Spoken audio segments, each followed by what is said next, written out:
லக்னாதிபனாக இருக்கப்பட்ட சுக்கிரன் லக்ஷ்மி நாராயண யோகம் செய்து 9ஆம் இடத்தில் பாக்கியஸ்தானத்தில் இருக்கு இல்லையா, பிளஸ் ராஜகாரகனாக இருக்கப்பட்ட சூரியனோடு சேர்ந்து தானே இருக்கு அப்படின்னு அவர் கேட்டார்.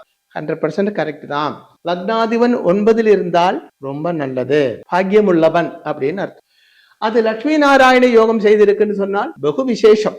பிளஸ் ராஜகாரகனாக இருக்கப்பட்ட சூரியனோடு சேர்ந்திருந்தால் அதிவிசேஷம், சூப்பர். ஆனா நான் கேட்டேன், ராஜயோகம் என்று சொன்னால் காசு இருந்தால் தானே இல்லையா? பணம் இல்லையென்னால் என்ன ராஜயோகம்? பணம் இருந்தால் தான் ராஜயோகம். அப்போ யோகங்கள் எல்லாம் இருக்கு ஜாதகத்தில், ஓகே. ஆனா தனஸ்தானத்தை கூடி பார்க்க வேண்டியதாக இருக்கிறது. லக்னாதிபன் 9ஆம் இடத்துல இருக்கிறதுனால பாருங்க, பொண்ணு ரொம்ப அழகா இருக்கு, பாக்குறதுக்கு நல்ல குணமுள்ளவளாக இருக்கும், அதெல்லாம் சுபம், நல்லது. ஆனா 44 வயசாயும் இவளுக்கு கல்யாணம் நடக்கவில்லை, படிச்சது யூஸ் ஆகிறது இல்லை, எந்த வேலையும் இல்லை, வருமானம் இல்லை. இதுக்கு என்ன காரணம்?